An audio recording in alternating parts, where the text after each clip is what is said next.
With that, let's update. Last four in, first four out, and North Carolina are in alongside Wake Forest, Memphis, and Florida. Michigan headline the first four out. They're joined by Oregon, VCU, and Indiana. And just a reminder, you can check out Jerry Palm's latest full bracket over on CBSSports.com. Or you can just stay right where you are. Let's now welcome in our CBS Sports bracketologist. So, Jerry, North Carolina stays where they are, last four in. How big was that win for them last night? It's really bigger that they didn't lose. And I realize that's just semantics, but there's no benefit to Syracuse being a win on their resume. It's a quad 3 win. It's just another game. But a quad 3 loss, that would have been a problem on a resume that's really not very strong in terms of the quality of their wins. But it's, for the most part, has had nothing but good losses. I mean, they already got a home loss to Pitt. Home loss to Syracuse might have been too much to overcome. But now North Carolina lives to fight another day. They go and try and ruin senior day at Duke. And obviously Coach Krzyzewski's last game. But that's the kind of a win that North Carolina really needs if they're going to have any security in terms of making the bracket. Yeah, we mentioned they were short of a top four finish, but a win over Duke or a loss by Miami, who still have 2 games to go, would give the Tar Heels third place outright. Okay, you have Wisconsin as a 2 seed. They can win the Big Ten regular season tonight by beating the Boilermakers at home. How big would that be for them and their tournament resume? I mean, could they go in as a 1 seed?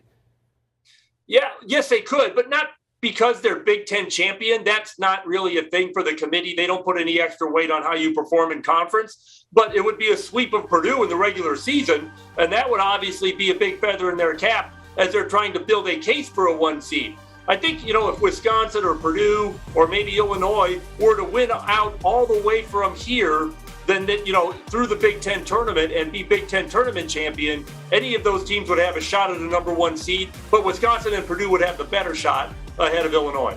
As you take a look at Jerry's projected 2 seeds, Wisconsin, Kansas, Providence, and Duke. And speaking of Duke, they are the Big East regular season champions. They will try to avoid a season sweep versus Villanova tonight when those two clash at Nova. Best season for Providence basketball so far, Jerry. So what's their ceiling? Well, I suppose a 1 seed could be possible, but the committee seemed a little sour on Providence when they revealed their top 16. This is a team that's got a resume that's better than its metrics. And I don't know if the committee's going to warm up to them or not, but obviously, you beat Villanova today, you win out through and become the Big East tournament champion as well. That's a pretty strong case for a 1 seed. It's going to depend, though, some on what other teams are doing, because the teams that are at the top of the bracket now are also very strong teams. As mentioned, such a great season for Providence as they head towards the madness in March. Okay, 9 games involving ranked teams tonight, including 3 ranked on ranked. Like the aforementioned game at the main line, which game are you keeping an eye on tonight, Jerry? Well, I mean, for me, it's Providence. It's Providence and it's Purdue, those 2 games, but also Arizona at USC.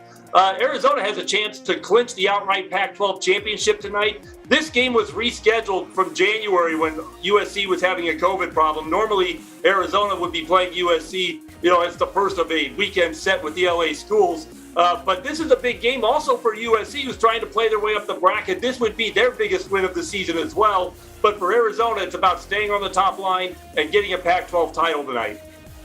He is CBS Sports bracketologist Jerry Palm. You can view Jerry's latest brackets, last 4 in, first 4 out, over on CBSSports.com. Thanks, Jerry. And for all the latest, be sure to check out the Eye on College Basketball podcast. Matt Norlander and Gary Parrish walking you through that. They're breaking down all the big storylines as we head towards Selection Sunday. Matt also talking to some of the Ukrainian players involved in the college game. Great story on that coming out today. Download and follow the Eye on College Basketball podcast wherever you get your preferred podcast audio. And you know who's ready for March, by the way? Our John Rothstein. This is worse than doing your taxes. How am I going to figure this out? The epitome of brutality. No? Feels like a Sweet 16 game that just went to 4 overtimes. Sleep? We sleep in May. This is brutal. Again? I got no answers. Wait, I got it! This is March. Do you want a sports network that delivers everything that matters about the game? The highlights, the picks, the instant analysis, no yelling, no fake debates, no politics. Hit the subscribe button and never miss a moment.